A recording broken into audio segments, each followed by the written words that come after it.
Good afternoon and welcome, welcome, welcome.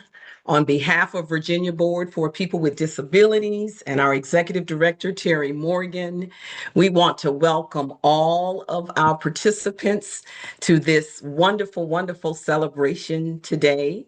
We want to welcome our Facebook viewers and all of those who will subsequently watch us on YouTube because Virginia Board is social media active. And so we invite those of you to watch us on YouTube in addition to our Facebook Live. We are excited to present to you Celebrating Developmental Disabilities and Women's Herstory or Her Story Month.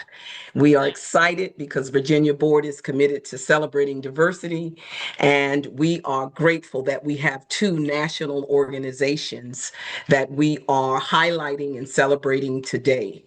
On behalf of the Training Alumni Association, and training alumni are comprised of graduates who are members or graduates of the Partners in Policymaking Training Program and or the Youth Leadership Forum and or Youth Leadership Academy. It was formerly called the Youth Leadership Forum. We now call it the Youth Leadership Academy, but we have alumni that have graduated from either of those names. And so on behalf of our training alumni, we not only welcome you, but we want you to know that our mission is very simple. We provide advocacy trainings and continuing education workshops that are specifically focused on the broader disability community throughout the Commonwealth of Virginia.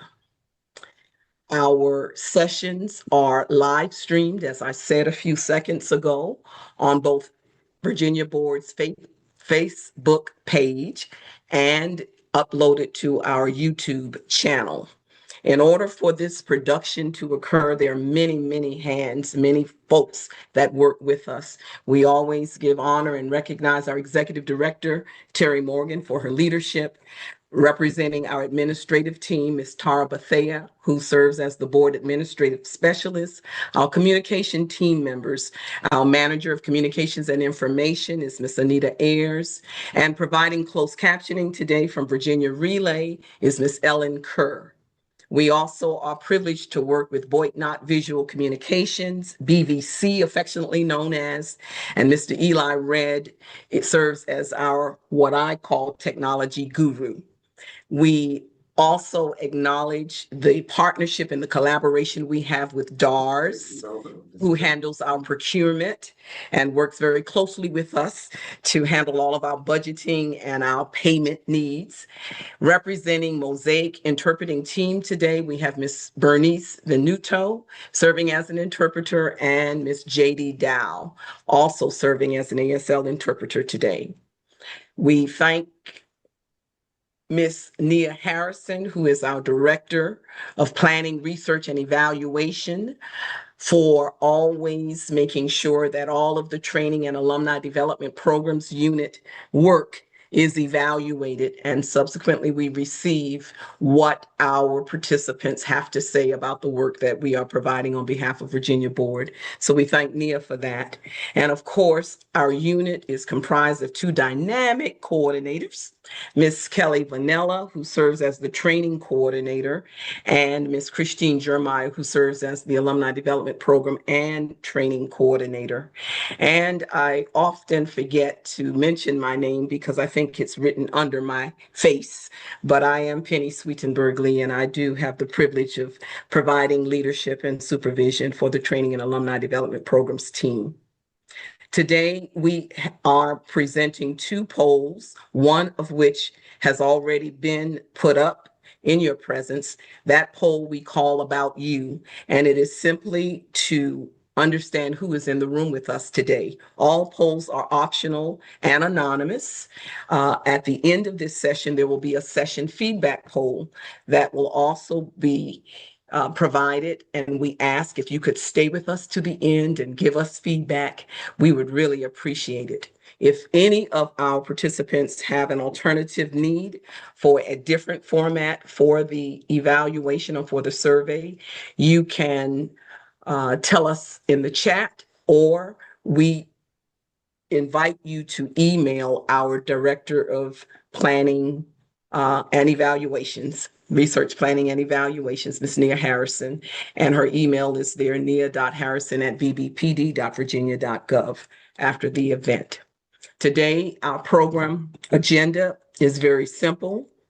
I am going to introduce momentarily our presenters, and we will have a designated question and answer segment, although the presenters will make their determination if they want to respond to any questions as they are presenting.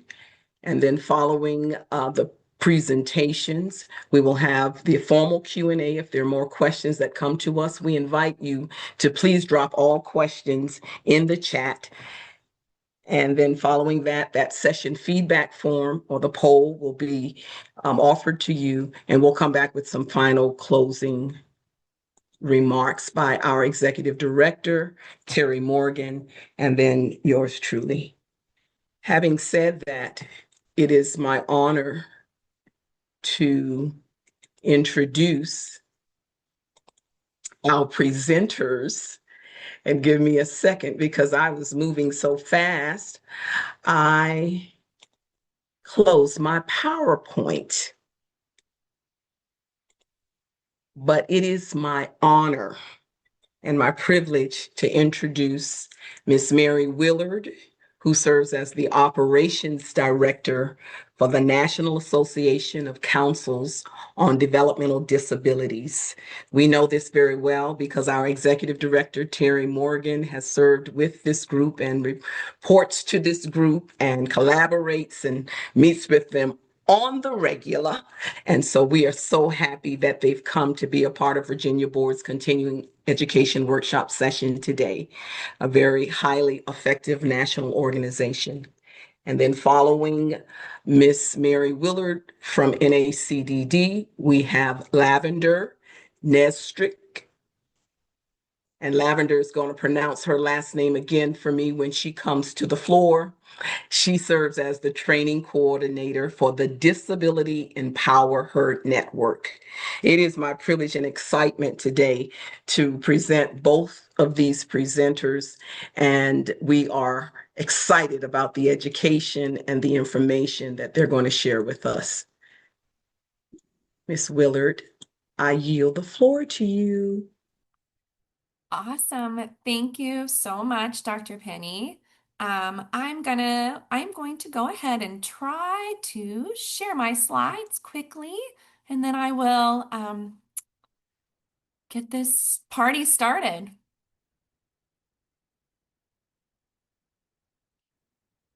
Okay.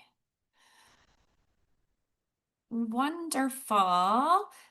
So first of all, my name again is Mary Willard. I'm the operations director at, we call it NACDD.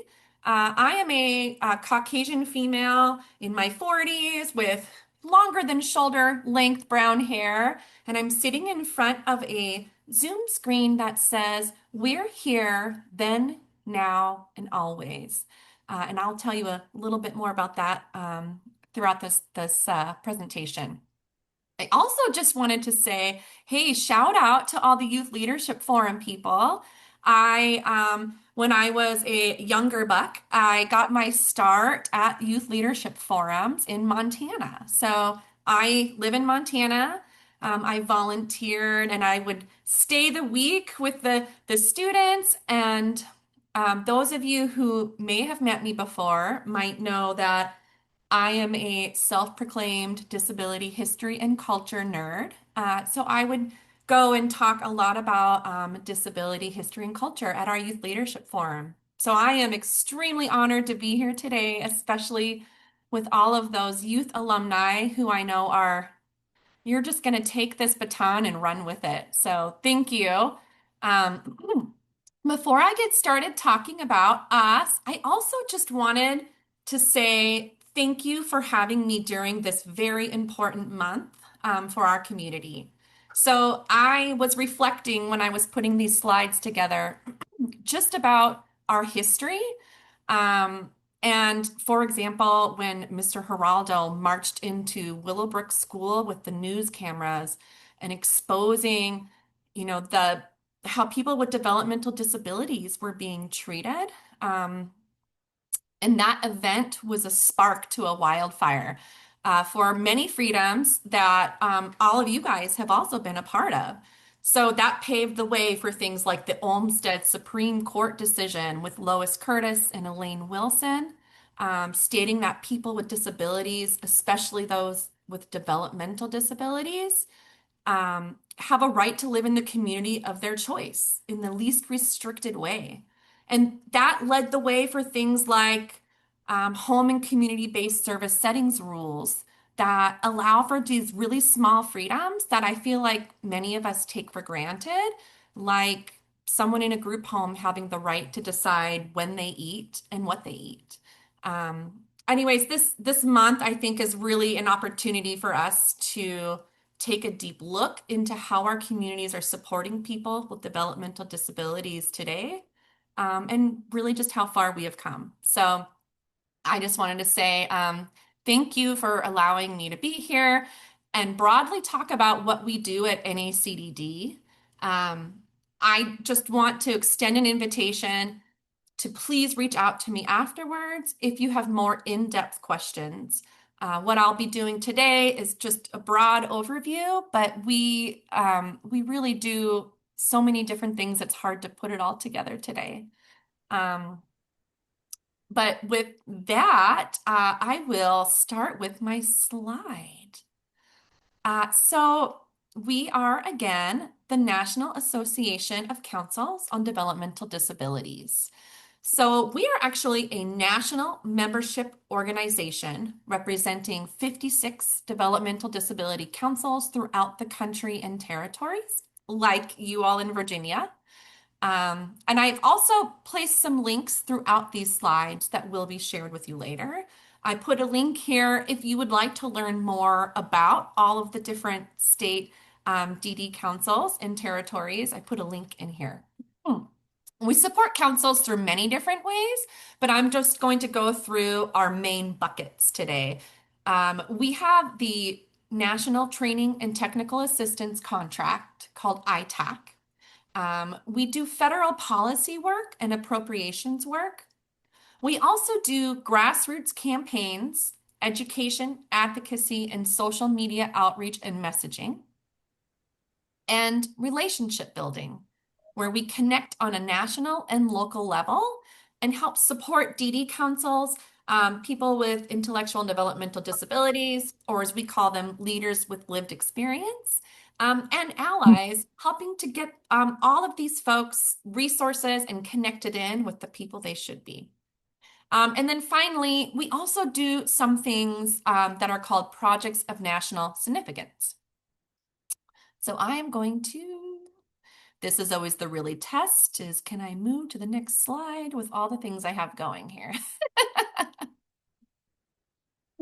Let's see.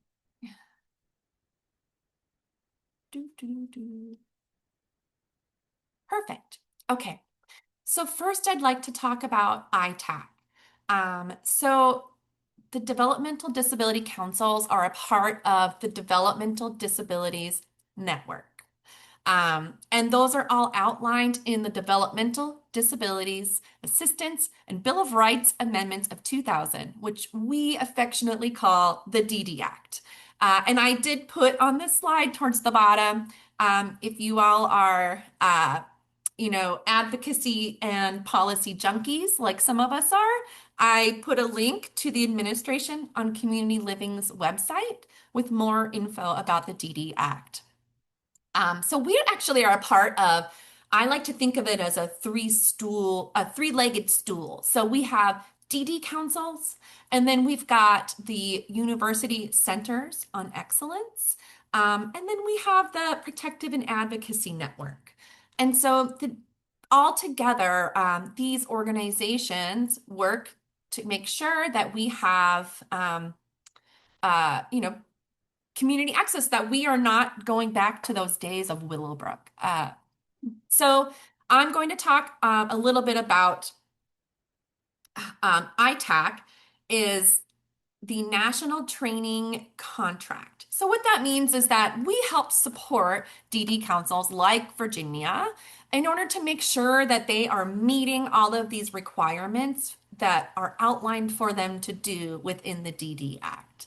And those requirements are there really to ensure that people with developmental disabilities and their families are in control of what we are doing. Disability led, nothing about us without us. That really is an old adage in the disability community. Our ITAC team helps make sure that DD councils continue to bring that flavor to what they're doing. If you'd like to learn more about them, again, um, I'll put some more info in the chat later. So one of the other really big parts of what we do is federal policy and appropriations. So our experienced policy director and interns support DD councils and families and individuals with developmental disabilities or leaders with lived experience in their federal policy work on the Hill. So, for example, some of you might be going to DC next week in order to participate in the disability policy seminar. So our team is going to be on the Hill in Washington, D.C. all week for any developmental disability council staff or their family members or council members who are going to be in town and want help. It might be something like practicing your elevator speech that you're going to give to your elected official.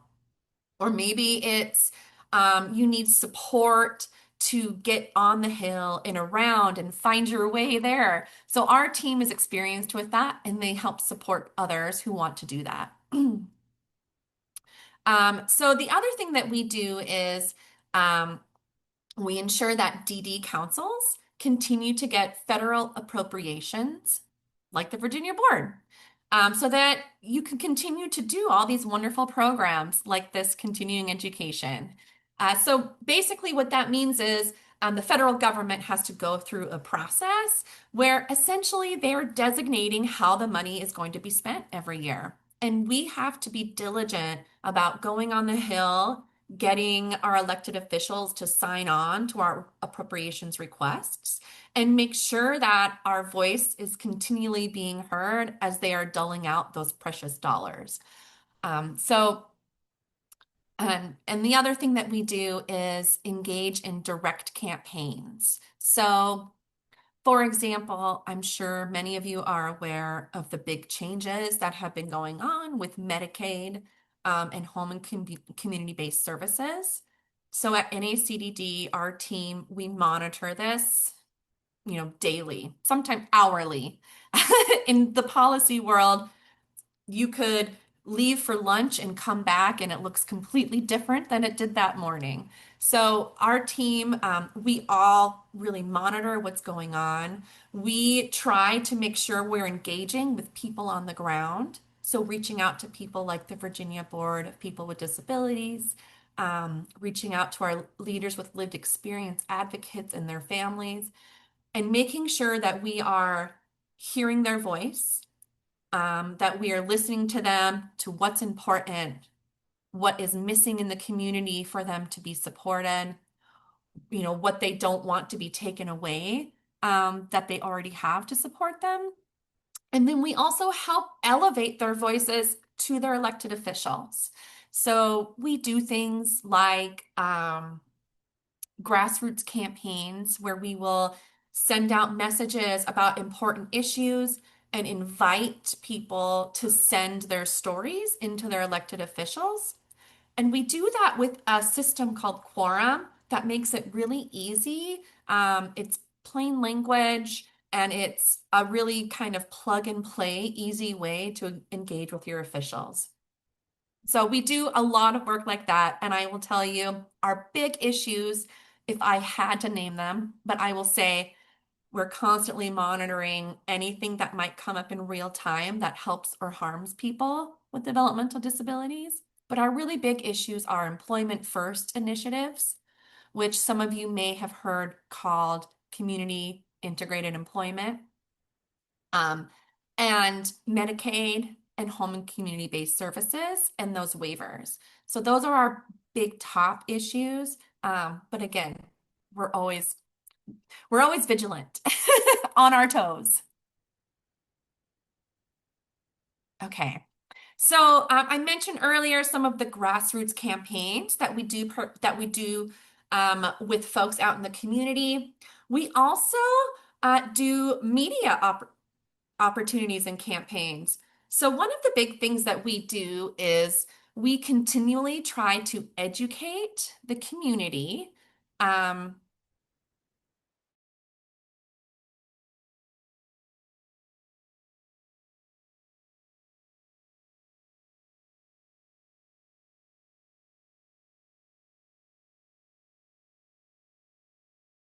these templates that our team put together so that they could easily approach their governor and just have something ready. We also do the Developmental Disability Awareness Month national campaign, and we are incredibly proud of that. We have had people across the country sharing it. It might be people from the disability world. It might be people from large companies. We've had city governments sharing it. We have had folks from all different walks of life sharing our campaign. And it's really exciting because that is how we are going to move the needle forward in our communities for people with developmental disabilities and families. Continually educating people about the importance of inclusion, and really about the value that people with developmental disabilities and all disabilities bring to our communities. And then I think the third thing that it does is it helps people in our community with developmental disabilities find peers, find community, find self-worth. I think we really don't talk enough about the discrimination that we do to ourselves, the internal ways that we think about ourselves, and how these sorts of social media campaigns, bringing it out to the community, the work that you're doing here today, that continually helps people see just how valuable they are. And I'm going to show you a little bit about this year's campaign. So this year we are doing We're Here, Then, Now, and Always. So last year, our huge campaign was called We're Here All Year. And what we did was we encouraged people to not just think about us in March, but to really honor and spend some time digging deep in their communities and their lives, and thinking purposely about people with developmental disabilities all year. And so this year we tried to build upon that, and we did then, now, and always. So then, thinking about we were often hidden, segregated, or excluded. And now, talking about we are visible, participating, contributing, and living full lives. In the always part, we really wanted to try to find some hope, especially in some of these trying times, and thinking about what we're building, a future where community living is protected, expected, and funded. So this is what our campaign is about this year.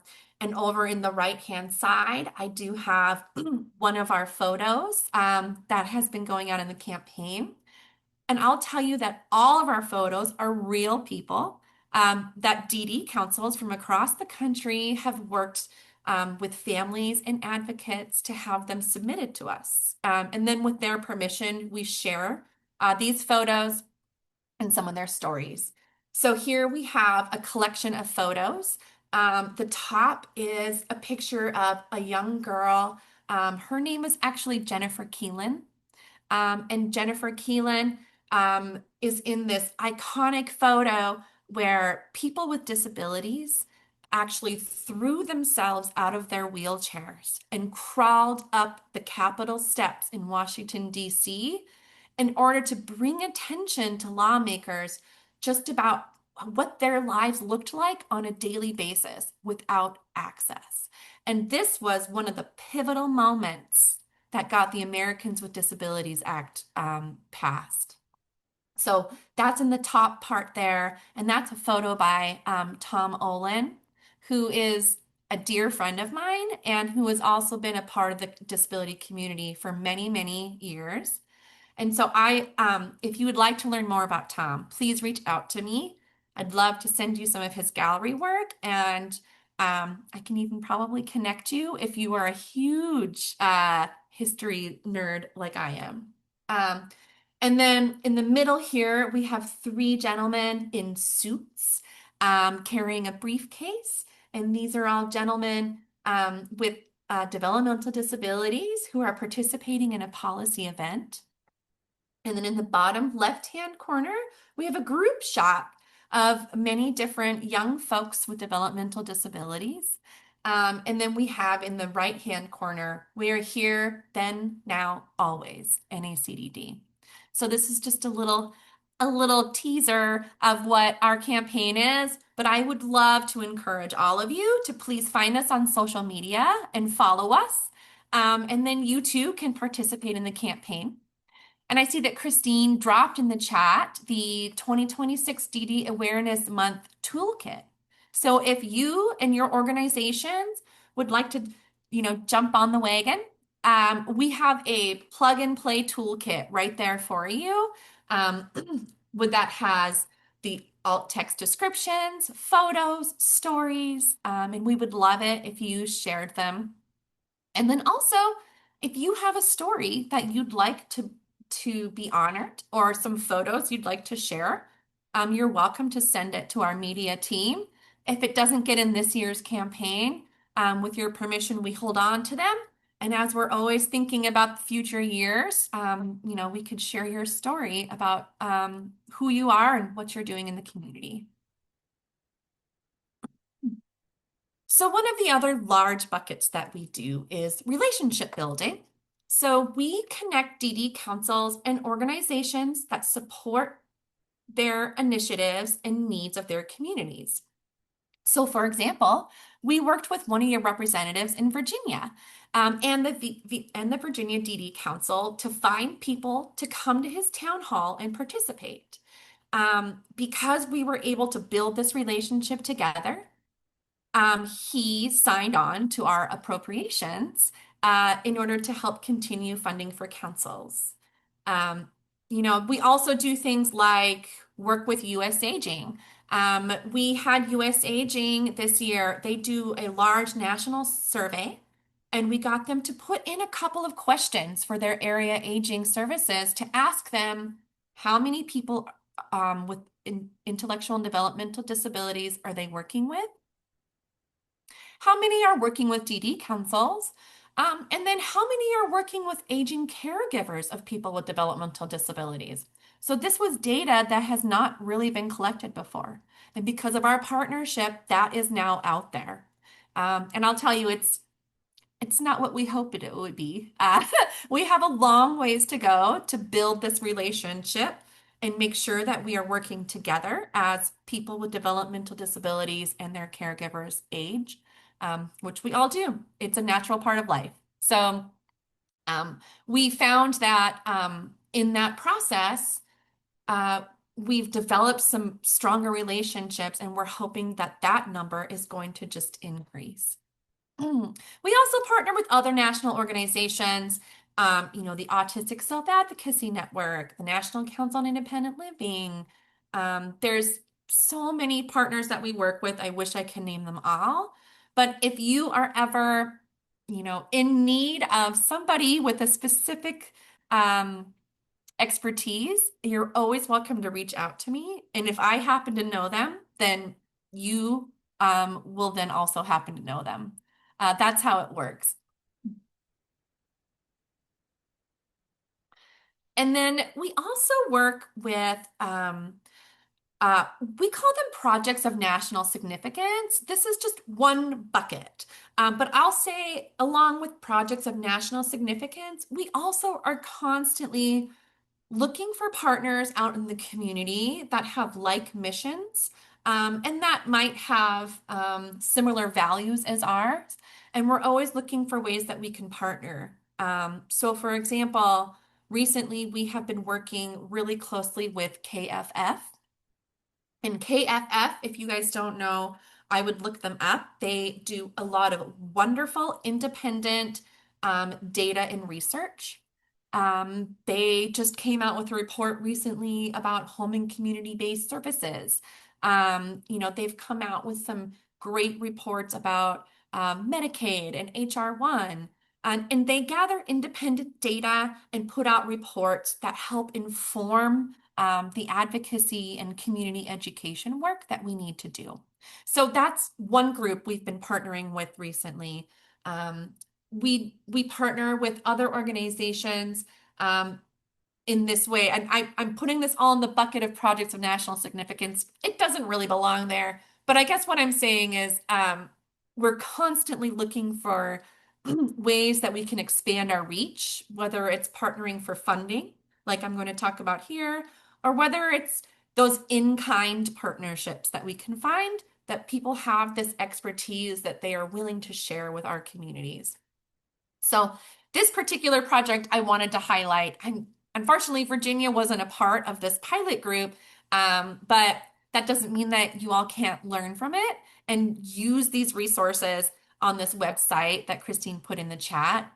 This was a 5-year project under this national significance bucket that really did an in deep dive with 17 DD councils, and we supported them financially and with technical assistance in order for them to build partnerships in their state with people from a variety of backgrounds in order to strengthen the way that they are supporting people with intellectual and developmental disabilities as they age. We find that as we age, we might have more support needs. As we age, maybe natural supports or people in our community that used to support us aren't able to do that anymore. And so this project really looked at how do we break down those funding silos? How do we, break down those little protective pockets we have of yours and mine in order to all work together for this common goal? And the website that I put here has some amazing resources that these councils came out with very little funds that they put together in order to help strengthen the work they're doing. And I encourage you to look through it. And if you find something that you think would be good for Virginia, I'm happy to connect you with that DD council. And that is, I think, one of my favorite parts of this community is that everybody is always willing to share. Um, I've folks are willing to give of their time, their resources, things that they have created in the name of, if your DD council is stronger out in your part of the country, then my DD council is stronger over in my part of the country because we're all in this together. And I love that. And one of the other projects we're working on, for example, is the Direct Care Workforce Strategy Center. So right now we are working with some DD councils to put together some tools that could be used in, maybe it's an editorial talking about the need to increase, direct service professionals, or maybe it's that talking about ways that we can entice people to enter the field through higher pay or better benefits, or breaking down barriers like making sure people get paid for windshield time driving from home to home. We're putting together this toolkit right now. It's in its very early phases. We're just in the reaching out to councils, finding out what they're already doing, finding out what they think would be useful, and then we're going to be putting that out. But boy, I just zoomed right through that, and we have so much time left. I just wanted to say again, thank you for having me. I put my email address here. Again, today, I know this was a really broad overview, um, But I am really better, and our entire team is better, I think, one-on-one. So please reach out to me. If I am not the person on our team who is the expert in the question you have, um, I will definitely make sure that the right person gets it back to you. But I will, I'm sorry, Dr. Penny. So I'm in Montana, so it is still morning here. So my coffee just kicked in right when we started. So our poor That is, interpreters. I kept trying to slow down, but I think you did a fabulous job. And since we do have a few moments, I want to entertain any questions before we turn it over to our second presenter.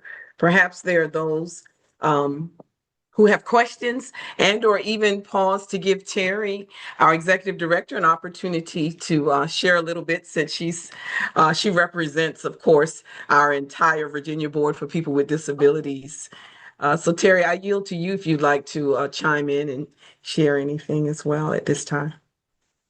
Well, I think, as we know about advocacy, about, we're here all year, then, now, and always. The theme of this year's Developmental Disabilities Awareness Month is that it's heavily rooted in relationships, and it's heavily rooted in, you know, common values, shared interests, and that focus, for our advocacy. And the National Association of Developmental Disabilities is really that linchpin for all the DD councils across the country. As Mary said, there are 56 DD councils, one in every state and U.S. territory, doing this work with a national association that supports us. And the appropriations process is a big deal because that's how we're all funded. And DD councils are prohibited from lobbying. So we can't go on the Hill and ask for money and say how important it is that you fund us. We can show it, and we do show the benefit, the impact of our work, as all DD councils do, but it's really NACDD who goes up there and says, we're demonstrating the importance of these DD councils and the importance that they're funded. And they were really instrumental last year when continued funding for DD councils was uncertain. And it was a really scary time. And it was, advocates and the strength of the network and the strength of the disability community that really made a difference. So the relationships, we're each in our own state, really doing our work in our state, but we're also connected because this work doesn't have state lines or territory lines. And so just that national collaboration is really important. And I love the theme, Me and it really too. does play well Me from too. last year's theme. Hmm. Very powerful theme. Terry, could you share with us how often you meet with the DD Council, with NACDD? Pretty often. They have Okay. they hold bi-monthly meetings, so twice a month. They have a meeting with all DD councils to provide updates, to share what's happening. So those are a great opportunity to connect with other councils, to connect with NACDD, to get updates on what's happening at a federal level, for states to share what's happening within their states. And then there are also, other opportunities through trainings that NACD provides in collaboration with ITAC, the Technical Assistance Center, because we do have responsibilities that we're accountable for in the DD Act with our state plan and with the work that we do, and having that support um, is really critical. So at least twice a month, often more than that, depending if there's other trainings going on. They just had one last week with was it KFF? Um, with the Center for Policies and Budgets. Talking about the federal budget and the federal budget process, really trying to equalize knowledge among all DD councils and making sure that we're all, have solid footing and solid ground underneath us. Mm. Thank you so much, Terry. This is Mary. Thank you so much for sharing that perspective. I think I was giving a big, broad overview, but it's so meaningful for me to even hear how you view us and the impact. I think you mentioned our biweekly meetings. We also do state policy task force meetings. Mm-hmm, mm-hmm, So I think those are incredibly powerful. It's an opportunity for councils, for Terry and others to get together and talk about not only what is changing in the landscape federally, but how are our states responding to all these changes? What mm-hmm, is going on in our states? And what can we learn from what other states have been through? mm-hmm. Maybe how they've been successful or pitfalls we need to look forward to. So I think those are really important as well. And then we Yeah, also do hold trainings like our Executive Director Leadership Summit, where executive directors can have that. So my beginnings in the disability community was in peer support. And I just think being with somebody in a space who knows what it feels like to have been there and done that has more value than we typically, I think, give it. So, I think those types of meetings as well, I hope are meaningful and that bring the council's, value. yeah, I too, absolutely. I'm sorry, And Terry. um, oftentimes, um, something starts in one state, some type of policy concern, whether it's, cutting funding for some service, and it gives kind of a foreshadowing of what other states need to be looking for and need to be cautious and aware of. So it helps us kind of prepare and plan better. Yeah. I think it is very powerful that our executive director is with us to give that perspective. Yes, I have been with the thank agency for you. many years, and one of the things that is a blessing to me today is to really hear the comprehensive responsibility of NACDD. As you know, I always see, and I know how often Terry is representing us and meeting and all of that, but it really is good to get a better understanding of the breadth and width, I think, of NACDD, and then how it funnels down to us. And when you, Mary, and Terry mentions the whole budgeting process, and that we hear so often that, of course, as the DD Council, we cannot go and advocate for monies, but to know that there is a national organization who does that on the ready all the time for us. And we certainly did have a tremendous scare this past year, and we were waiting and waiting and waiting for Terry to give us the good news. And when we got it, it was like a breath of fresh air. So thank you so much for that. I want to yield. Christine, are there any questions or anyone else who has questions? Because we're going to then move to our second presenter just in a few minutes. And Dr. Penny, this is Mary. If I can add, again, thank you, Terry, so much for that perspective. I'm going to take that back to Jill, our executive director, as well, because I think so often it's difficult. We're just here, doing the best that we can, making sure DD councils can continue their great work. And so hearing firsthand how that affects you is so meaningful. And I forgot, I'm going to give a sneak peek. We just signed a contract with a hotel in Albuquerque, New Mexico for July of 2027. And we are going to be bringing back our in-person national meeting. So the National Association of Councils on Developmental Disabilities, we do a national conference. We have not done it for a couple of years, just in light of, all the other things we had in our pockets to deal with in DC on the Hill. But it's going to be very exciting, for DD councils, families, leaders with lived experience. So, put that in your little pocket, and hopefully we can see some folks from Virginia there. Terry, I don't want to go to that. I'm just kidding. I'm just kidding. Albuquerque, New Mexico is beautiful, beautiful territory. That's exciting to hear. That's very exciting. Christina, are there any final comments or questions? I was just going to share, Dr. Penny, that we had a comment from our Eli Red who said leaders with lived experiences was such a powerful way to describe the community. And so we thank you for that. Eli, he said he normally does. He's our Czech guru from BBC, and he says he normally doesn't ever speak up, but He does today. So thank you, Eli. Very powerful Yay. statement. And this is Mary. I want to say, we can't take credit for that. Our leaders with lived experience advocates, who many are former DD council members from across the country, they really drove that. They, didn't want to be called self-advocates. They felt like the self should be implied.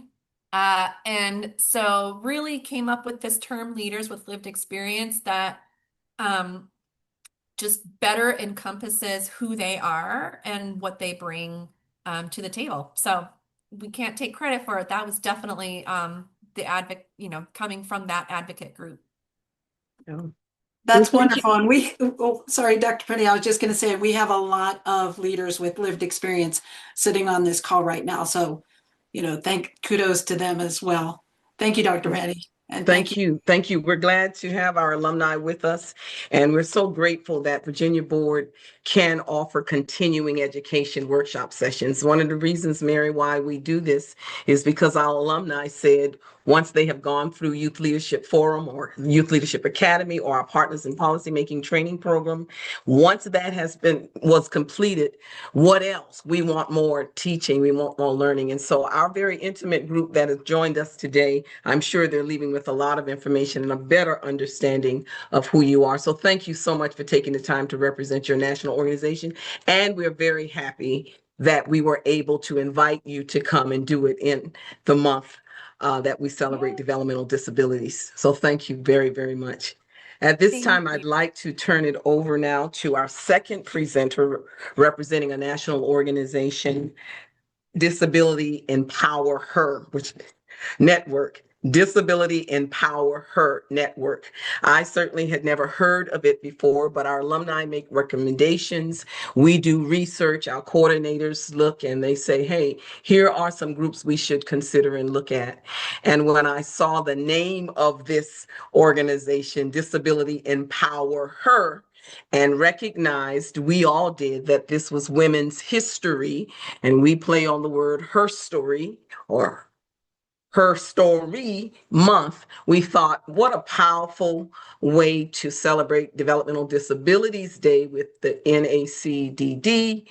And now we present Lavender Nesrick, who's going to tell us all about the Disability Empower Her Network. I yield to you. Welcome. Thank you so much, Dr. Penny. It is an honor to be here. First of all, I do just want to thank yourself, everybody at, the Virginia Board, for giving us the opportunity to be here. We really appreciate it. I'm so excited to tell you about us and our organization. I will introduce myself. My name is Lavender Nestrick. Dr. Penny, you nailed it on the pronunciation. I use she, her, or they, them pronouns. Either are fine. I am a Caucasian feminine presenting person. I have about shoulder length brown hair. I have a brown cardigan on. I have a button-up shirt on that has some kind of stone fruit on it. I'm not really sure what it is. And then I have some beige noise canceling on. My role within the organization has evolved over the last few years. I actually think that, and I hope the folks would agree, that I might be a little bit of a success story when it comes to our organization. I started out as a participant in one of our programs, and now I work for the organization. So I started out in our Empower Her Expressions program, and I'll tell you a little bit about that. But that program is actually what gave me the confidence to approach Stephanie Woodward, she was the executive director. Now she's the chief executive officer of our organization, and ask if she had any employment opportunities. And it was also the thing that really not only helped me to feel confident, but made me more confident in my actual public speaking abilities, taught me how to give an elevator speech. So I felt more prepared to approach her and say, do you have any jobs? And as it turned out, she did. So I've done a handful of things for our organization. I have been hands-on exclusively with one of our newest ventures, which is pre-employment transition services. I'll tell you a bit about that as well. And now my capacity is program support. So I kind of have my hands in a bunch of different pots and I kind of go where I'm needed. So that's my background. And now I will tell you about the organization itself. So we are Disability Empower Network. And our slogan is when disabled girls lead, we all succeed. So I'm going to share my screen and I will get started on our actual presentation. Could you repeat your slogan again? Yes, absolutely. So our slogan is when disabled girls lead, we all succeed. I've never used Canva Present before, but it is giving me this really fancy presenter window that I can click through. It's not letting me actually. We can see your slides very well, Lavender. Okay, excellent. And let me, it's not working. It was working before, but that's quite all right.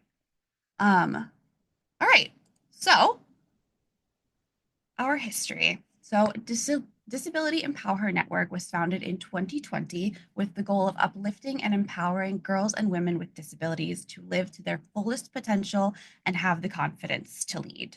On the screen, I have a picture of a group of disabled girls and women. They're holding a purple banner in front of them with the Disability Empower Network logo. They're all wearing business casual attire. And the woman, can you see this little blue cursor that I have? Yes. Okay, great. So all the way on the right of this image is our Chief Executive Officer. She is wearing a purple dress and a black cardigan. She's got long curly brown hair and she's sitting in a power wheelchair. This is Stephanie Woodward. So she is our organization's founder.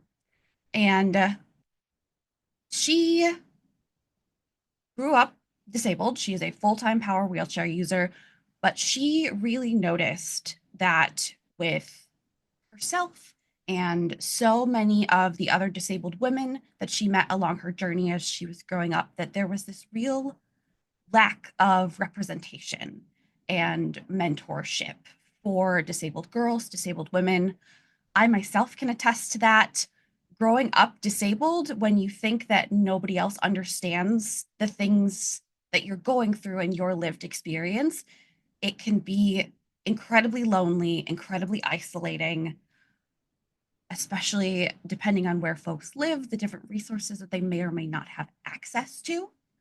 It can be really hard to not only just go through life as a disabled girl, disabled woman, disabled feminine identifying person as with a disability, but also when you are trying to get started with a career itself. That can be really difficult. And Stephanie wanted to give disabled girls and women the confidence to truly lead, not just to settle for the bare minimum, but to truly shoot for the stars and do everything that they are actually capable of doing, which is quite a lot, I'm sure, as we know. So I will highlight a couple of our programs today, not all of them. All of our programs are led by and for girls and women with disabilities, and they focus on skill building, confidence building, and mentoring. Our gender position is such that you don't exclusively have to be a woman. We just open our programs up to anyone who has that experience, who identifies with the feminine part of things, being socialized as a woman.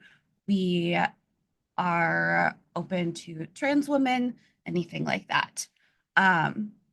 So I will give you a little overview of the menu that we currently have on offer. We are a national nonprofit. We are based out of Rochester, New York. So we have some local programs and then we have some other programs that are nationwide.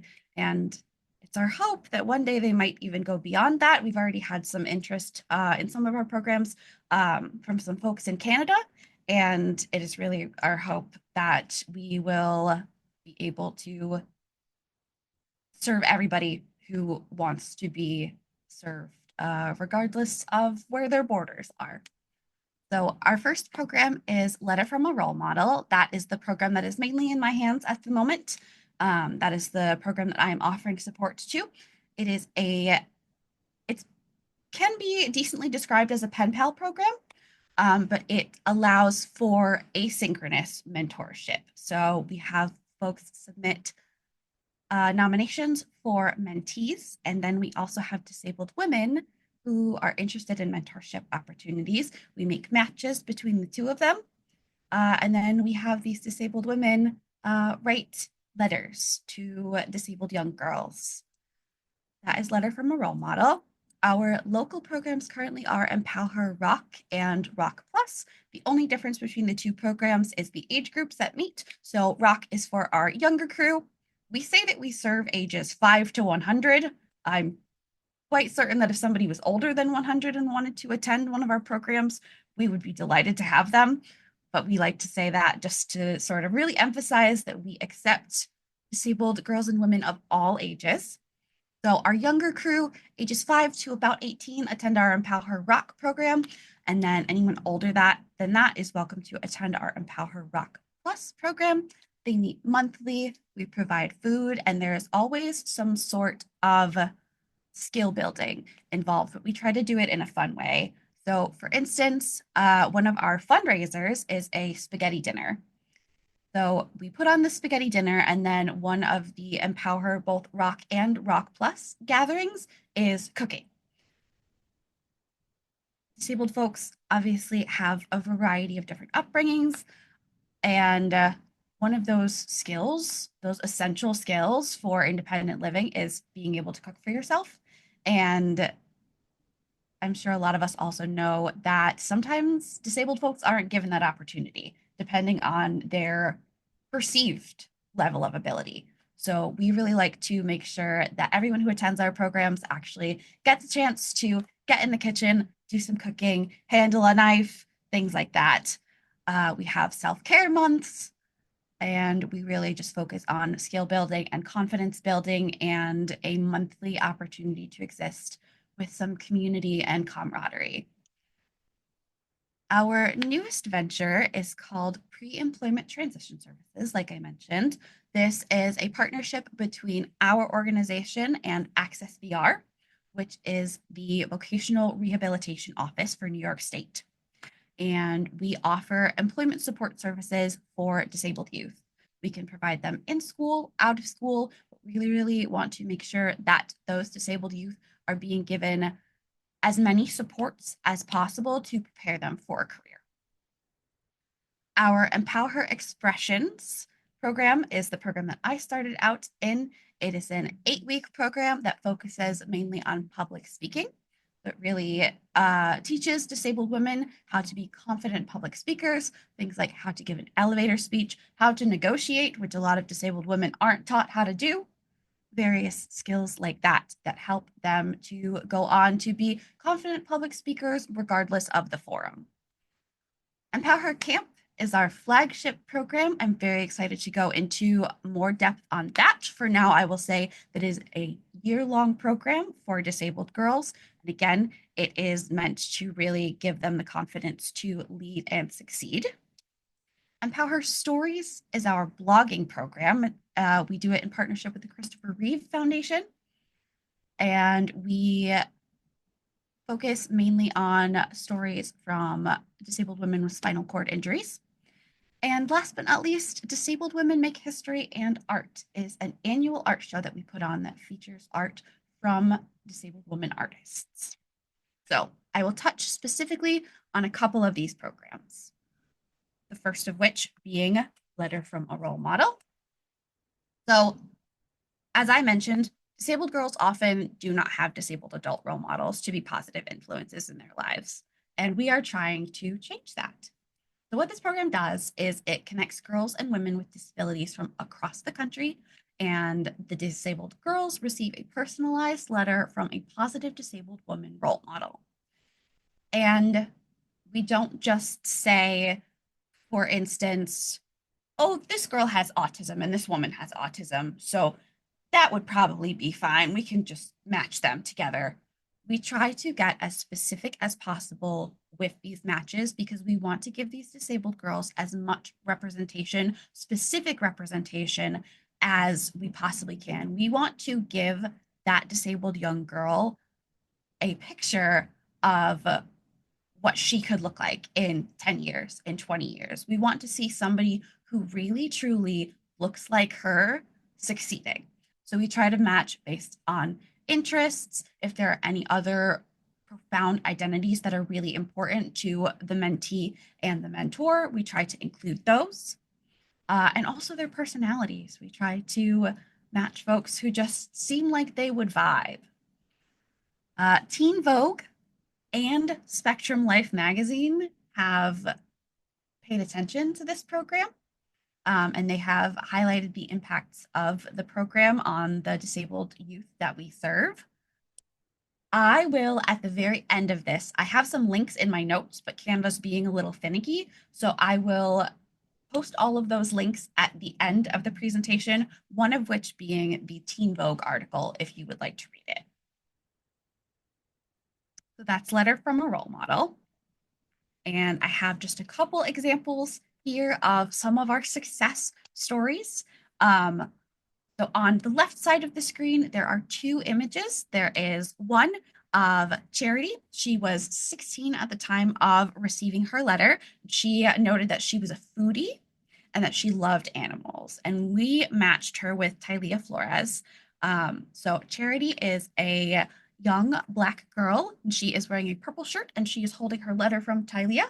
And Tylea is a Black woman and she is sitting in a wheelchair and she's wearing a green dress in her photo. So this is a statement from Charity's family. We are all so excited for her, especially to find that she and her role model had so much in common. As a mother, I felt so much hope for her future and a sense of connection that someone who's navigated the path she's on will be there to encourage, celebrate with, and help her along the way. This is such a beautiful concept and organization. Thank you for providing a priceless treasure. And then on the right side of the screen, we have Maddie, who was 14 at the time of receiving her letter. She noted that she was an animal lover and a creative writer, and we matched her with Mia Ives Rubley as a role model. So Maddie is a young girl. She is sitting in a wheelchair, petting a dog, and Mia Ives Rubley is a disabled woman. She is also sitting in a wheelchair, and both of them noted that their Asian identity was also very important to them. So we felt that they would be a good match. Maddie's mom said, as Maddie's mom, I deeply love all aspects of her identity, and I encourage her to take pride in who she is. I do my best to help her identify and navigate ableism and racism. The reality, however, is that I cannot know what it's like for her to move through the world. I am so grateful that she now knows someone out there truly gets it and can reassure her it will get easier. So these are perspectives from parents who really noted the positive impact of this program on their children's lives. And we often see that with a variety of the programs that we have. We gather feedback from all of our participants, and it is often wonderful to see parents noting growth in their children. We also like to make sure that we get that positive feedback and that self-testimony from our disabled girls themselves, which we very, very frequently do. And I will give you an example of that with our next program, which is Empower Her Camp. I mentioned this briefly at the start, so now I will get into the nitty-gritty of what Empower Her Camp is. I actually served as a mentor for Empower Her Camp this past calendar year. I'm not sure if Mary knows this. I think she does. I see her. She knows my mentee from the program because they are both from Montana. So my mentee, I see her nodding. My mentee's name is Solène Dual-Lebion.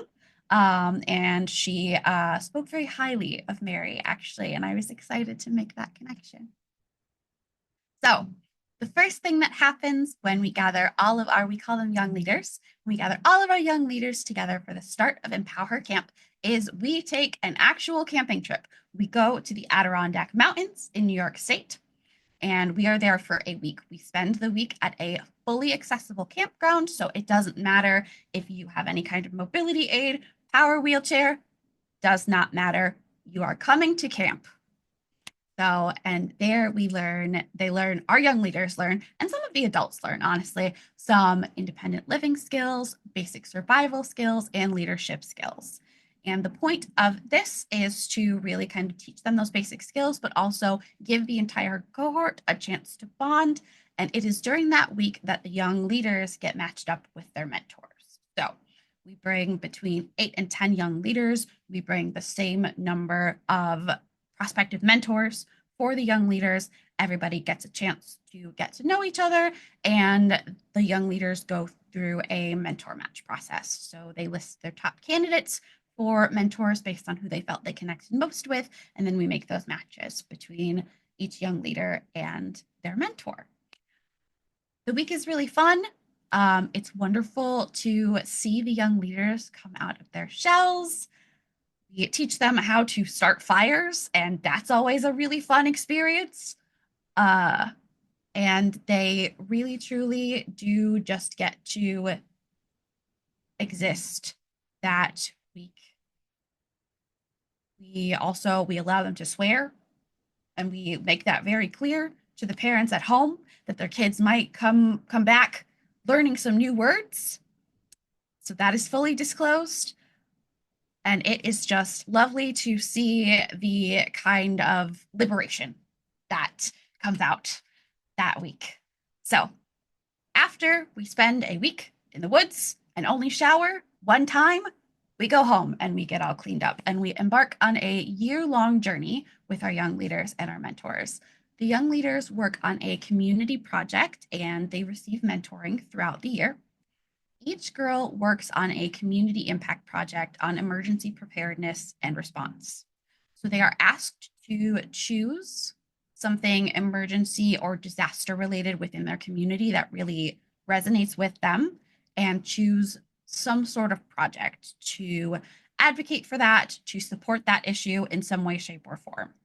So the mentor is there to assist with the project, very, very importantly, not to do the project for that young leader, and to also be there as necessary to support the young leader, make sure that parents also aren't doing that project for the young leader.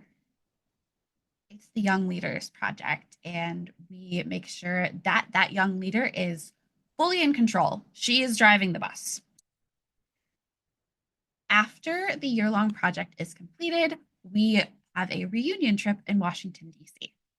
So the young leaders reunite, everybody gets to see each other after a year. There's always a very excited and warm reception and welcome for the young leaders. And while we are in DC, we spend a week in DC. We show the young leaders around so they get to see some really important monuments. And they also present their projects to their congressional representatives. So each young leader has a meeting with either their congressional representative themselves, if we can get a hold of them, or someone from their office. And then following that, we continue to support our graduates so that they have continued support reaching all of their goals for the following 6 years or until they are fully employed, whichever is later. So Empower Camp doesn't stop after the year is over. That support continues as those young leaders go on their journey. We watch them graduate high school. We often watch them graduate college if that's something that they choose to pursue. So we really stick with them for as long as they need us. So I have a handful. Here's one, and then I will go through a couple others. Examples of community impact projects that our young leaders in the past have done.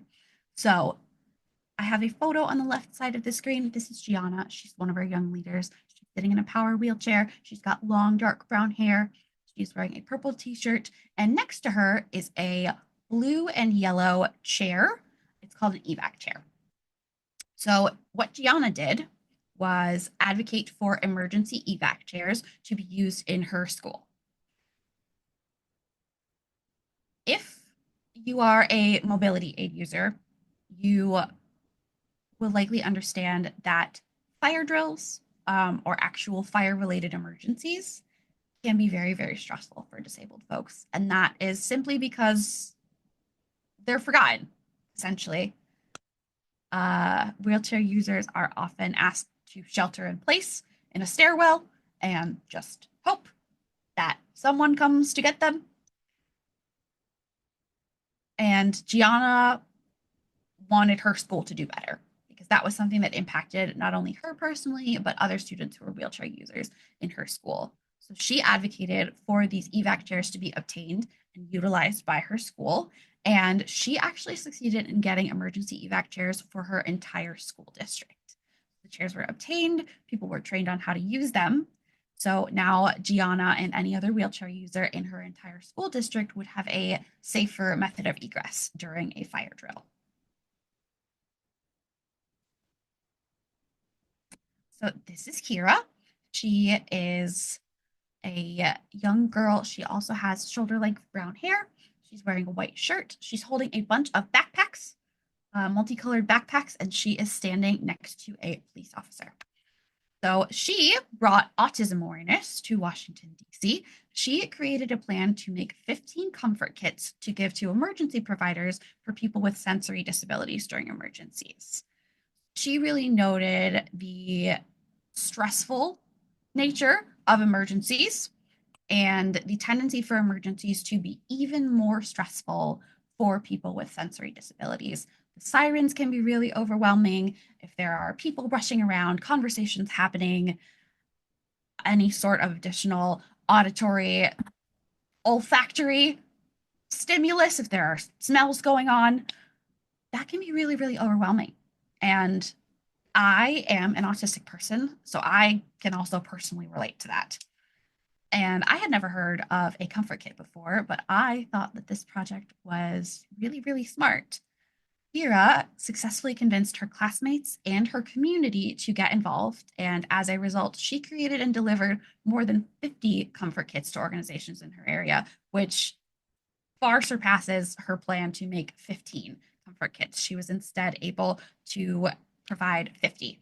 She distributed these comfort kits to local emergency providers, had things like stuffed animals, other sensory tools in them so that emergency providers could give them to anyone who needed them, might benefit from them during an emergency, but especially folks with sensory disabilities to kind of help alleviate some of that distress. I also have ADHD and my brain is moving a little bit faster than my mouth. Finally, this is Anya. So this is a HuffPost article, and the title is Disabled Lives Are an Afterthought During School Shootings, but why? And the subtitle is Many schools have policies that leave behind vulnerable students and staff in the event of mass shootings, fires, or other disasters. Anya made a similar observation as Gianna and chose to take a little bit of a different angle on this. So Anya is wearing glasses and has curly hair. She is a white disabled young woman. She's got a black shirt on. That's the photo of her. And she was really, really concerned about the safety of students with disabilities during school shootings. I will pause for a second. I understand that this topic is a little bit distressing. So if you are not in a space to hear me talk about this, I'll take the next about 60 seconds to do so, and then we'll move on. I like to provide content or trigger warnings where necessary. So Anya conducted a research study and wrote a groundbreaking white paper on how ill-prepared schools are to help students with disabilities during school shootings. And that is the TLDR on Anya's project. Her white paper has been downloaded more than 3,800 times. So she was interviewed by HuffPost. That's where that article comes from. She was also interviewed by Teen Vogue and PBS on her research, and she also presented her findings to the federal government. So, what is the impact of all of this? 86% of our Empower Her Camp graduates have been offered paid integrated work opportunities. 100% of them are on track to graduate high school or have already graduated, and this continues to be true throughout each cohort of Empower Her Camp that we provide. 93% take on leadership roles in their schools and communities, And our alumni have already been invited to present at conferences, FEMA, and the U.S. Administration on Community Living, as well as the White House. On this slide, we have a picture of one of our Empower Her Camp cohorts, all of the young leaders and their mentors. So we have a very strong looking group of disabled young girls as well as women. They are all wearing their purple Disability Empower Her Network sweatshirts, and they are all holding their arms up, flexing their muscles because they are very, very strong. Okay. Outside of Empower Her Camp, we have our next venture. This is our newest venture, pre-employment transition services. I will clarify this for perhaps anyone who is watching who isn't familiar with vocational rehab. Every state has a vocational rehabilitation office, and that vocational rehabilitation office exists to provide additional employment support for disabled individuals. Services are free so long as the disabled individual qualifies. And one of the specific categories of services that exists is pre-employment transition services. These are specifically designed for disabled youth who are still in a educational program, secondary education program, post-secondary education program. So they have to be a student in some capacity. And as long as they are between the ages of 14 and 22 and have a documented disability, the students qualify for these services, which are, again, which is really wonderful. And we really wanted to start providing pre-employment transition services, or PREETs, as we call them for short, because we really feel that the impetus behind providing PREETs aligns with our goals as an organization. We believe that the earlier the better when it comes to mentoring, and Access VR, which is the vocational rehabilitation office in the state of New York, believes that the earlier the better also applies to providing these employment supports for disabled youth. So the 4 branches of services that we provide are, first, we have post-secondary options counseling. So we explore different support options, we offer skill development sessions, and we review higher education options with students. It does not matter if they know what they want to do, they have no idea what they want to do after they graduate high school, their secondary education program. We help them figure it out. So this might look like doing a career assessment to figure out what trajectory they would like for their career, and then researching relevant programs as necessary. If a student would like to enroll in some sort of training program rather than attending a traditional post-secondary higher education institution, we help them pursue that. And we also like to make sure that when students go into these programs, that they are able to advocate for themselves and access any disability supports as necessary. Our next is job exploration counseling. So again, we identify their interests, we explore their workplace skills, and we explore real career options. So we make sure that these disabled youth know all of the options that are available to them, regardless of whether that looks like pursuing a traditional career or even entrepreneurship. We provide self-advocacy instruction, and we engage them in skill building activities and individualized mentoring. And we also like to make sure that every single one of the students who goes through our programs is aware of their rights as a disabled individual. So we make sure that they are familiar with things like the Americans with Disabilities Act.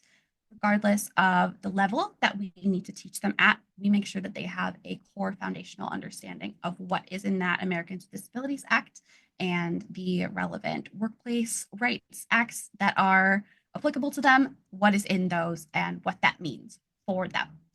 And finally, we have workplace readiness training. So this typically looks like working on their soft skills.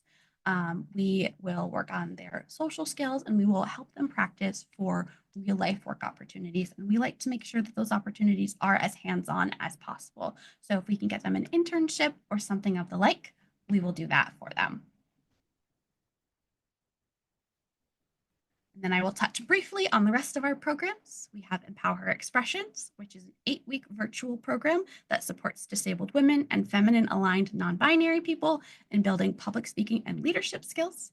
So this looks like a weekly 90-minute class, and each class is led by a different disabled woman with experience in public speaking, one-on-one mentor meetings, and hands-on assignments that are designed to boost confidence and amplify voices. I will tell you as a participant going through this program that it was incredibly stressful because I do not like public speaking, but it was incredibly worth it. When I was asked to, even though it was a fake scenario, a practice scenario, when I was asked to negotiate a higher rate of pay for this simulated job opportunity that I was being offered, I will tell you I was quaking in my boots, but it made it a lot easier to do it when I had to do it in real life. And the other wonderful thing about this is that it is just a room full of disabled women who are supporting other disabled women.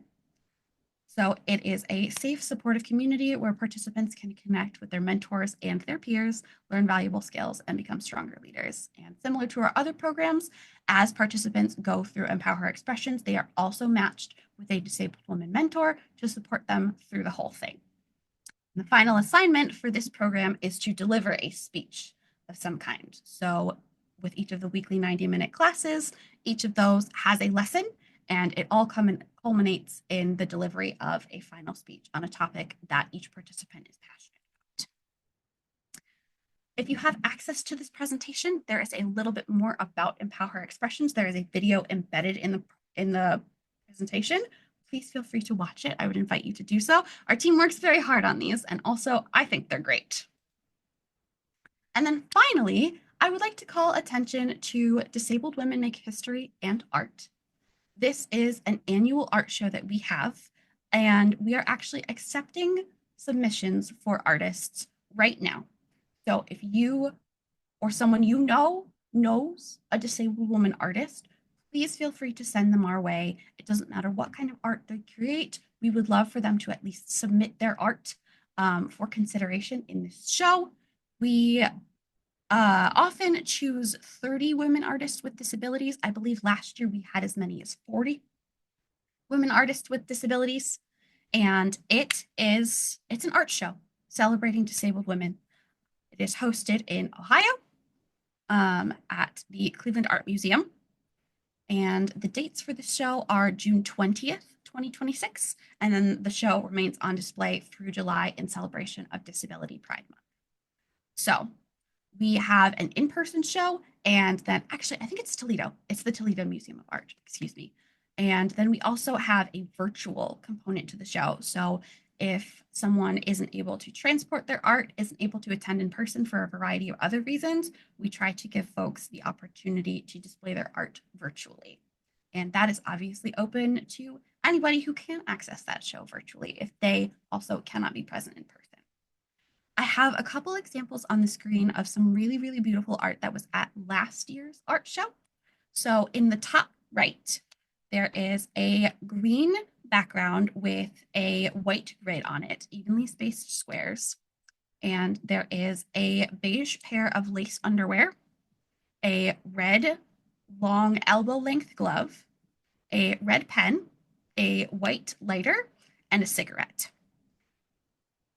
This piece of art truly looks like a painting. It is all embroidery.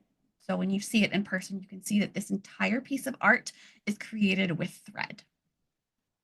And then in the bottom left of the screen, I have two more images. There is a sculpture of a ceramic eyeball, and it has bars descending through it vertically, and a couple of hands, one holding on to the bar and one reaching out, as if the owner of the hand is trying to escape from that jail cell. And it is supported by an entangling base of thorny vines. And then beside that, there is it's a composite picture. So you can kind of see the outline of the artist's face in the image, but it is comprised of dozens and dozens of individual photos that this artist took and then layered on top of each other as she progressed through each day living with her chronic illness. and there are horizontal multicolored streaks that are coding the entire image as a way to kind of glitch it out. And this was her way to kind of artistically represent the glitchiness that she experiences in her own body and brain from her chronic illness and the kind of distortion that she experiences in her perception of day to day because of that. So, artists who are selected to participate in this show, they are invited to display their work at the event. And then we also provide for them 2 exclusive workshops to enhance their skills in marketing themselves and their artwork. So we teach them how to promote themselves as artists and also to additionally be more confident in their public speaking so that they can really go out and experience as much success as they possibly can as artists. So at this time, the art show, I will just make a note, is primarily focused on the tri-state regional audience. So kind of around Ohio, Northeast Indiana, and Southeast Michigan. We are able to provide some artist travel, just not all of it. And we also encourage artists of any age and skill level to apply. So transgender women, cisgender women, folks who are assigned female at birth, and feminine aligned people. We will accept submissions from any and all of those folks. If you would like to know more about any of our other programs, anything like that, you can reach us at disabilityempowerhernetwork.org, or you can email us at hello@disabilityempowerhernetwork.org. That is what I have for you today. Let me first start by saying you are indeed a success. You rock. And I cannot believe that you were stressed out in the public speaking expressions training because you are excellent at what you do. Thank you very much. I appreciate it. I went so far as to avoid taking a public speaking class in college because I was not about it. You're outstanding. This has been very informative and very educational. I'm going to yield the floor to any of our alumni who may have questions, and certainly to Christine Kelly, who are helping, and they too may have questions. This is a national organization, and I want to be clear as to how you are funded. And then is there an application process?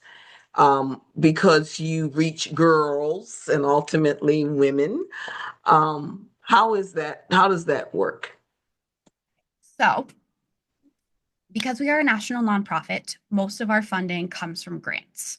And over the past few years, as I mentioned at the beginning, we were founded in 2020, it's now 2026. We've grown a lot. So we have built the capacity to bring on some folks who work exclusively on grants for our organization. So we are constantly looking for local, nationwide, any sort of grant that can support us in the work that we do. And we are applying for grants constantly. Outside of that, some of our programs do have a financial component to them. So for instance, we ask our Empower Her Camp participants to not pay out of pocket. We are very specific about that. We do not want them paying out of pocket for these programs. We would like them to fundraise for these programs, and we provide support to do that. We use a fundraising platform called GiveButter mainly to support our participants in any fundraising ventures that they might need or want to do. And we also offer this to participants who are needing to fundraise for any of our other programs as well.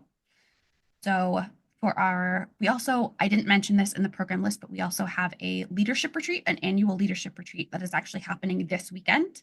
And we allow folks to pay out of pocket for that if they would like to, or if they would like to fundraise the money instead. We give them access to our GiveButter platform, which is completely free. It's free for us, it's free for them, and they are able to fundraise the money that way. And if they are not familiar with GiveButter at all, as many folks aren't, we make sure that they have the support to access that platform effectively, show them how to do it, the whole nine. And then you had a second question. I want to make sure that I answer that as well. If there was an application process, or if there were girls in Virginia, for example, who wanted to connect, what was that process? Would they go to your website and connect? Yes. Yeah, they would go to Give Butter, like the stuff you put on bread. Um, that was in the So the that was in the chat chat. question from Darlene, yeah. Yep. Give butter. Yes. So we have a general interest form on our website, and that would be the first place that someone would start. From that, we gauge programs that might be a good fit for the individual if they're not quite sure. So on the form, there are a variety of checkboxes, and we ask in what capacities folks would like to get involved. And then some of our programs have their own individual applications. For instance, Empower Her Camp, the process is, I don't want to say lengthy, but we do go quite in depth with applications. We want to make sure that all of our young leaders are at least prepared to somewhat be there. We want to make sure that everyone is confident in the accommodations that they are going to receive, things like that. So we have an initial application for those young leaders, and then we actually have a committee that screens all of those applications and offers positions to young leaders there. The process is not dissimilar for Empower Expressions. There's an application process for that as well. And then I'm working on revising the letter from a role model application currently, but there's a little one more on the mentor side of things for letter from a role model. We want to make sure that our mentors are approaching things from the right angle, I think is how I would like to say that. We want to make sure that they are in it for the young leaders. I'm going to yield the floor to others who may want to make comments or get clarifying questions answered. But I am empowered and I am excited about the projects that you guys do. I mean, absolutely amazing projects. The few that you were able to highlight for us today, amazing. Dr. Penny, this is Mary. Can I add something? Yes, of course. Thank you. And Lavender, I don't even know if you know this, but I'm actually on the board of directors for Disability Empower Her Network. It is a program that is very near and dear to my heart. I completely glazed over that. It was not in my mind, and then I realized it after the fact. That's I was like, okay. oh yeah, that might have been pertinent.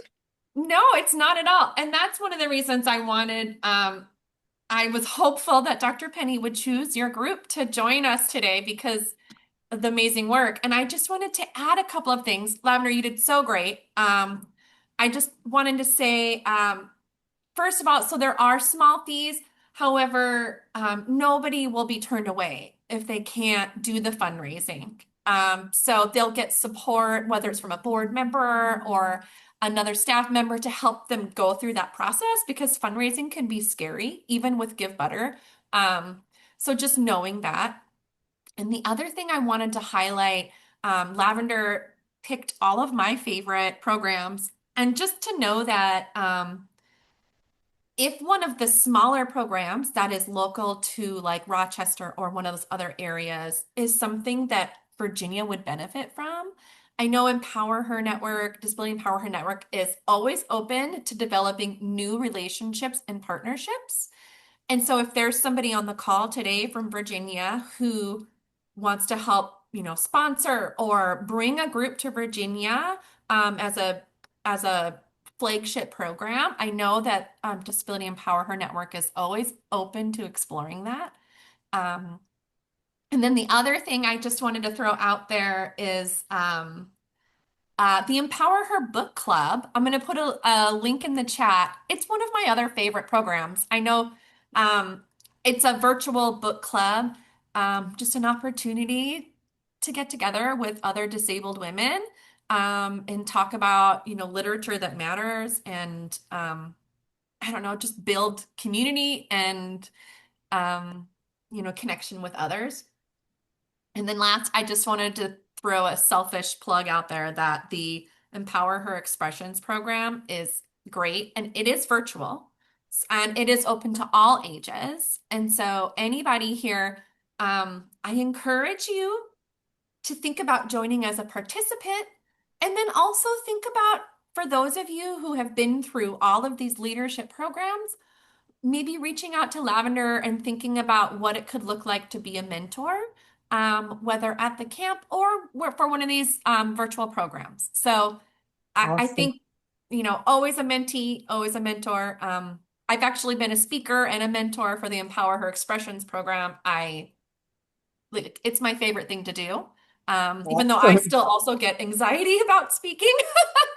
But yeah, I just wanted to throw that out there. Lavender, thank you so much for joining, and you just did so great. I really Thank you. appreciate it. Thank you, Mary, for sharing. Thank you, thank you, thank you. We're going to put that second poll that I mentioned at the very beginning of our opening and ask those of you who remain with us, all 31 of you, if you could give us some feedback on this session. Excellent, excellent information. And we celebrate both NACDD and we celebrate DEN, Disability Empower Her Network. So thank you both as presenters. We are leaving today with more information about both organizations. And I am not only inspired, but I am empowered just about the great work that is being done around the country. And it's such a wonderful blessing that we have online trainings because we get to meet folks. Mary, you are in where? Where are you coming to us from today? Montana. Montana. And yet you work for the national organization that is headquartered in Washington, D.C. Is that right? That is right. Yep, we still Yeah. have our headquarters there, but I'm grateful that I have this opportunity to remote in. Sometimes very sleepy because of the time change, but I'm still there. Awesome. Are there any questions, Christine, or any comments that anybody, I see chat comments coming up. Darlene, thank you. Yes, I was just going to say, Lavender, you did an amazing job as a presenter. So whatever doubts you had, you you just did such a great job. I learned from you, so kudos to you, and that just speaks to the strength of the program. And I saw and heard a lot of similarities in the program, similar to the Youth Leadership Academy and Partners in Policy Making program.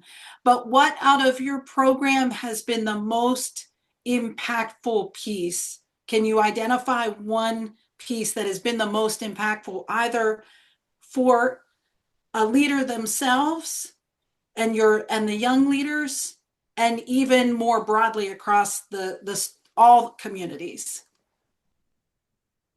I think I can. I was going to think about that answer for a second, and then I realized I don't really have to because it comes to mind quite quickly.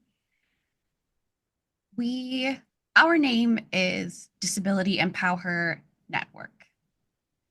And I think we do a great job of emphasizing the network portion of things. Mary did a really great job of summing this up, so to speak, always a mentee, always a mentor. So I'm just one example. There are countless other individuals who are like me, who have been participants in our programs, who go on to be further involved in the organization. Thinking of my friend Mia, for instance, who attended Empower Camp, then was a mentor in training for Empower Camp, and is now actually one of our local rock coordinators. So, kind of a similar thing. So we try as hard as we can to create opportunities for disabled women and also, help them pursue opportunities where we can't create them ourselves. But it is so nice, for instance, for me today to coincidentally be in a room with Mary, who is on the board of our organization, but who also recommended that my mentee applied to camp. So now I have this other connection between Mary and Selene, my mentee. And I also have a mentor who happens to be on the board. Katie Shelley is the name of my mentor. And I just watched this kind of beautiful tapestry get woven amongst our organization as we pull people from different walks of life, get them involved in different capacities. And as we emphasize the network portion of things, we say, you know, oh, this individual might really benefit from talking to this individual. So we go and we make connections and we put, you know, more threads into that tapestry. So everybody just kind of gets to know one another. And it really does, it starts to feel like a family. And I really can speak to the ways that this organization impacts people's lives because it's impacted mine, kind of in the number of ways that I've been able to get involved, myself going from mentee to mentor, continuing on that journey.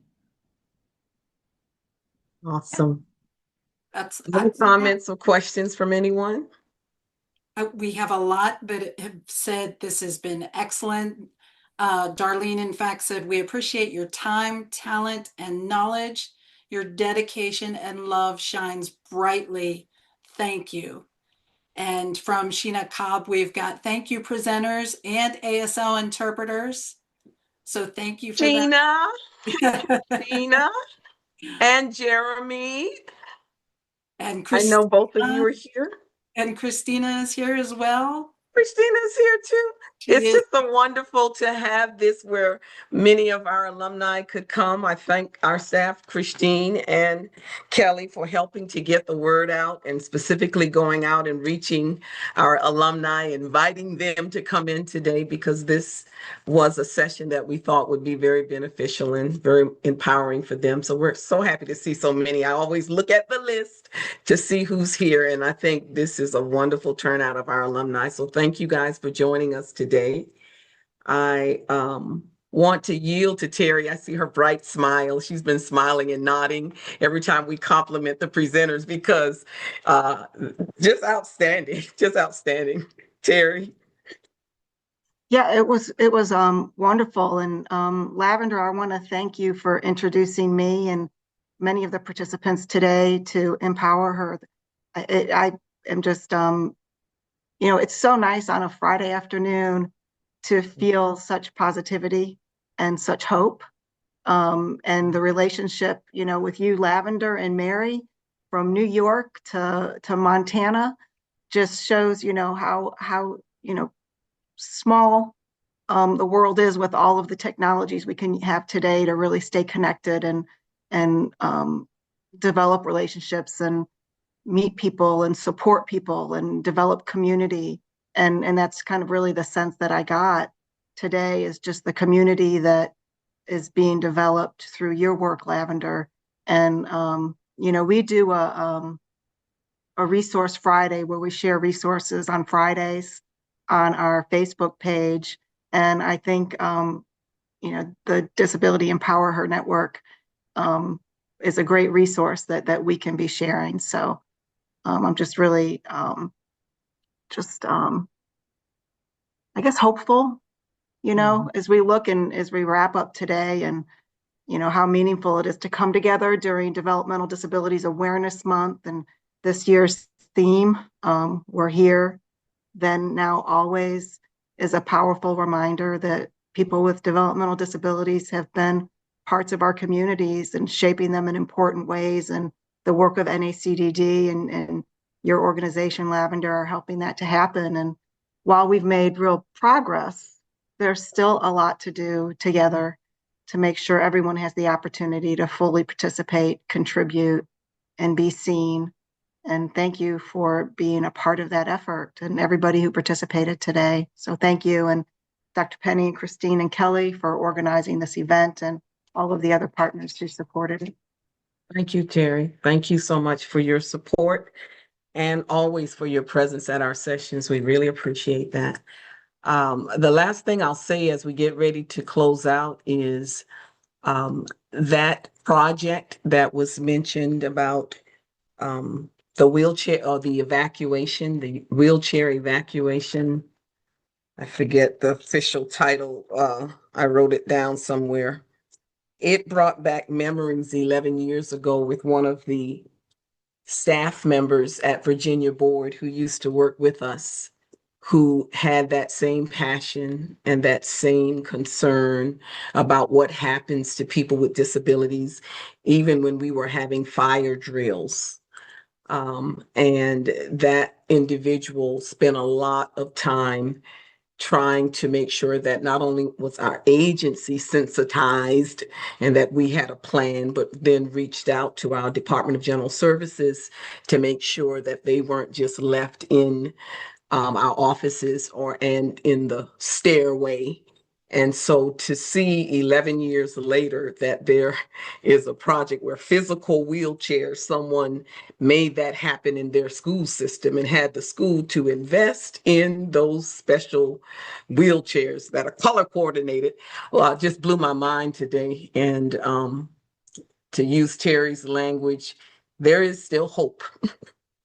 And as we continue to advocate and press and do whatever little we can do where we are, light the corner wherever we are, and try to make whatever changes that we can together collectively, we see this broader network of folks making a difference. And I am honored to be affiliated with being an advocate for people with disabilities, not only in Virginia, but around the country as a result of my knowledge that I have gained working with Virginia Board for People with Disabilities. And so on behalf of our agency, again, we want to thank our presenters, both Mary. Thank you so very much, Mary, for educating us and giving us an overview. And Terry was a presenter today because she co-presented with Mary. And so we want to thank you too, Terry, for offering the statewide perspective, something we did not think of, but knowing that you would be here, it just was a natural. So thank you so much.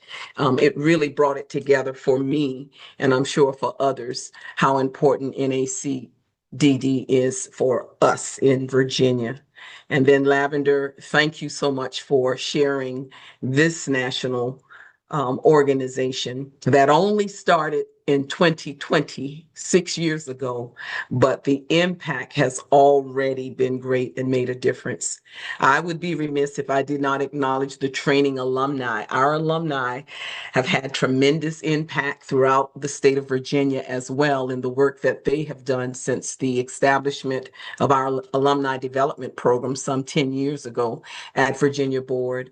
And so I want to acknowledge all of our alumni who's in the room today. Thank you so very much for being here. We want to ask you to put on your calendar, and we will be in touch with you June 12th and 13th. Am I right, Christine? Friday, Saturday, June 12th. Yes, ma'am. Yes, ma'am. And June 13th, we are preparing for our annual retreat / leadership gathering. And we've been waiting to have some other decisions made and to solidify some places and all that good stuff. And we will be sharing with you soon what that may look like, either in person and or via Zoom.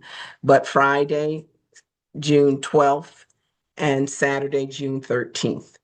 And our final announcement today is today was our 6th continuing education workshop session.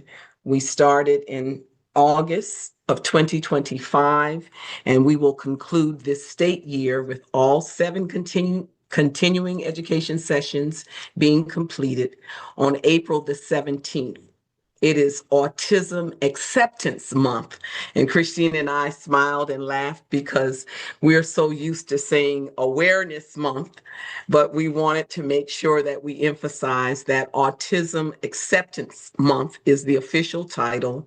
And we are very excited that we're bringing in 2 national organizations to help us celebrate Autism Acceptance Month. So please mark your calendars for April the 17th, 2026 from 12 to 2. And of course, all the marketing materials will come out. We want to thank our Manager for Communications and Information, Anita Ayers, for all the hard work that she does to help us market these sessions and to get the word out and to make sure that we go Facebook Live. To our Facebook viewers, we thank you, thank you, thank you, thank you, thank you for tuning in after the fact to access these recordings and these sessions. And to those of you who will see us on YouTube, Virginia Board is happy that we are social media connected via YouTube and Facebook. More to come, Anita tells us. So we're excited in the future. And we want to thank BBC, Boydnott Visual Communications. As always, Eli, thank you for your service. And to our interpreters, Sheena has already said it, Sheena Cobb. We could do nothing without our interpreters. You guys are always awesome and dynamic. To our captioner, Ellen, who is with us, we thank you, thank you, thank you, thank you, thank you for being a part of our team. And to Christine Jeremiah, our ADP and training coordinator, and to Kelly Vanella, our training coordinator, we just thank you both for the great service that you rendered to Virginia Board. You both rock and you do excellent work, and we are just very grateful. I think that I have acknowledged. If I have left out anyone, please tell me. Charge it to my head and not my heart, but we are thankful and we're grateful and we are hopeful. And we want you all to have a wonderful weekend. And we look forward to seeing you on April the 17th at our final one for this state year. Dr. All Penny, hearts we and are minds. very grateful for you. Oh, We thank celebrate you as well, Dr. Penny. So thank you very much for all that you do to you. support us in our work, support the agency, and to support Terry. Thank you so, so much. Thank you. Thank you so much. Virginia Board rocks. And we'll see you next time. We're finished.